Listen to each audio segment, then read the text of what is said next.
Perkenalkan kami dari kelompok 7 yang beranggotakan saya Indonesian Alfi Rizky, saya Mesdi dari Aljana, saya Nafita Rahmawati.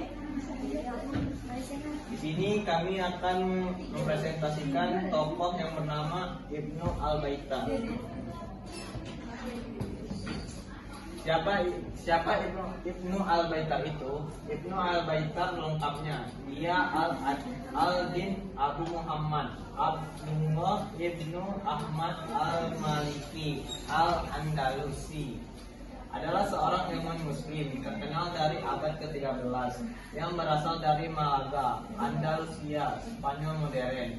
Ia hidup sekitar tahun 1157 sampai 1248 Masehi. Bidang keahlian, Ibnu Al-Baitar adalah seorang botanis, apoteker, dan dokter. Ia dianggap salah satu tokoh paling penting dalam farmasi dan botani Islam abad pertengahan. Kontribusi utama: 1. Kitab Al-Jami' li Mufradat Al-Adwiyah wa Amniya. 2. Artinya kitab kompendium obat dan makanan. 3. Ini adalah karya ensiklopedik Ibnu Al-Baitar yang berisi sekitar 1.400 jenis tanaman, makanan, dan obat-obatan alami dengan penjelasan khasiat dan penggunaannya. Karya ini menjadi referensi utama di dunia Islam dan bahkan Eropa selama berabad-abad. Al-Mughni fi Al-Adwiyah Al-Mufradah, fokus pada penggunaan obat-obatan tunggal untuk berbagai jenis penyakit. Ciri khas karyanya: ia menggabungkan pengetahuan tradisional dari Yunani, Romawi, Persia, dan India dengan observasi empirisnya sendiri. Ibnu Al-Baitar melakukan perjalanan luas ke wilayah seperti Mesir, Suriah, Anatolia, dan Afrika Utara untuk mempelajari tanaman secara langsung. Ia banyak mengutip dan mengkritisi tokoh-tokoh terdahulu seperti Dioscorides, Galen, Avicenna atau Ibnu Sina, dan lain-lain. Selanjutnya, pengaruh dan warisan. Karyanya diterjemahkan ke dalam berbagai bahasa Eropa pada masa Renaissance.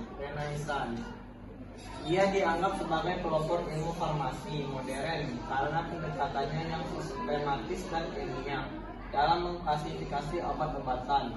Banyak istilah dan nama tumbuhan yang digunakan di dunia Arab dan Eropa berasal dari deskripsi Ibnu Al-Baitar. Baiklah, selanjutnya akan dibacakan oleh Selanjutnya, kontribusi dalam dunia ilmu pengetahuan. Penemuan dan karya Ibnu Al-Baitar memiliki dampak besar dalam dunia ilmu pengetahuan, khususnya di bidang farmasi, kedokteran, dan botani. Berikut adalah beberapa dampak penting dari penemuan dan karya Ibnu Al-Baitar. 1. Perkembangan ilmu farmasi dan pengobatan. Ibnu Al-Baitar mengklasifikasikan lebih dari 1.400 jenis tumbuhan, makanan, dan obat-obatan alami, jauh lebih banyak dari ilmuwan sebelumnya. Ia menjelaskan khasiat, cara penggunaan, serta efek samping dari bahan-bahan tersebut yang menjadi dasar praktik pengobatan herbal. Hal ini mendorong lahirnya farmasi sebagai disiplin ilmu terpisah dari kedokteran di dunia Islam dari kemudian di Eropa. 2. Pengaruh besar di dunia Islam dan Eropa. Karyanya, terutama kitab Al-Jami', menjadi buku rujukan utama selama perabad-abad di dunia Islam. Buku tersebut diterjemahkan ke dalam bahasa Latin dan digunakan oleh ilmuwan Eropa pada masa Renaissance, termasuk di sekolah-sekolah kedokteran di Italia dan Prancis. Ia menunjukkan bahwa ilmu pengetahuan Islam. 4. Konservasi pengetahuan tumbuhan. Melalui karyanya, banyak informasi tentang tumbuhan dan penggunaannya tidak hilang di telan zaman.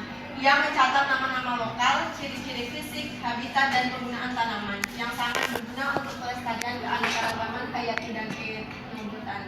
5. Inspirasi bagi ilmuwan generasi selanjutnya.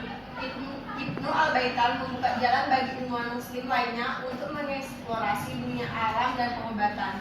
Ia menjadi panutan dalam meneliti secara teliti dan menyeluruh, serta menjadikan ilmu sebagai alat untuk kesejahteraan manusia. Baiklah, selanjutnya akan dibacakan oleh Nafita. dan analisis kasus Ibnu Al-Baitar dengan sains teknis. Ibnu Al-Baitar merupakan seorang ilmuwan muslim yang sangat fokus pada dunia alam, khususnya dalam mempelajari tumbuhan, bahan-bahan alami dan manfaatnya bagi kesehatan manusia. Kemudian Ibnu Al-Baitar memang bertujuan untuk menjelaskan dunia alam, terutama dalam kaitannya dengan manfaat tumbuhan, mineral, dan bahan alami bagi kesehatan manusia. Kemudian Ibnu Al-Baitar menggunakan ide-ide yang dapat diuji dalam karyanya, terutama dalam bidang pengobatan dan botani. Ia tidak hanya mengandalkan teori atau informasi dari para ilmuwan sebelumnya, tetapi melakukan pengamatan langsung, eksperimen, dan pencatatan empiris untuk menguji kelarian informasi tersebut.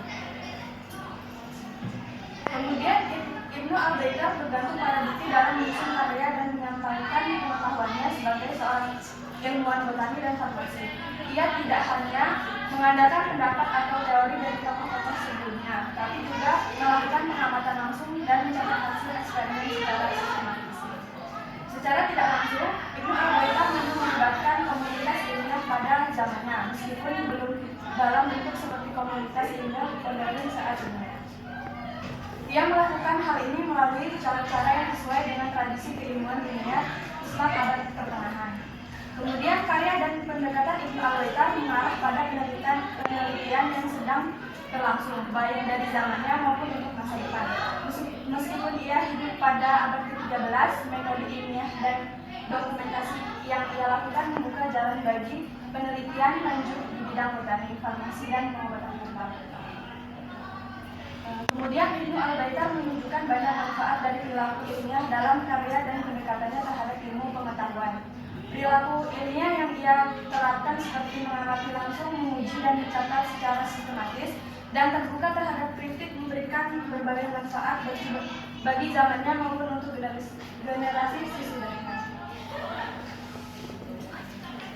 Kemudian yang bisa dipelajari dari Ibnu Al-Baitar sebagai ilmuwan, yang pertama memiliki semangat mencari ilmu yang tinggi. Kedua, berdasarkan bukti dan pengamatan, ia tidak sadar menyalin pendapat ilmuwan sebelumnya, tetapi melakukan pengalaman langsung, eksperimen, dan mencatat hasil secara sistematis. Ketiga, memiliki sikap kritis dan terbuka. Ibnu Al-Baitar mengkritik sumber-sumber terdahulu bila ia menemukan perbedaan dengan hasil penelitiannya sendiri. Keempat, berbagi ilmu untuk manfaat orang banyak melalui bukunya Kitab Al-Jami. Ia menyusun pengetahuan secara rapi agar bisa digunakan oleh orang lain, termasuk dokter dan apoteker. Kelima, memiliki ketekunan dan disiplin ilmiah. Keenam, menggabungkan ilmu tradisional dan pengalaman pribadi. Ibnu Al-Baitar mampu menggabungkan teori lama dengan realitis di lapangan, sehingga menghasilkan pengetahuan yang karya dan relevan. Ia adalah pelajaran tentang pentingnya menghubungkan teori dengan praktik nyata. Baiklah, sekian presentasi dari kelompok kami. Wassalamualaikum warahmatullahi wabarakatuh.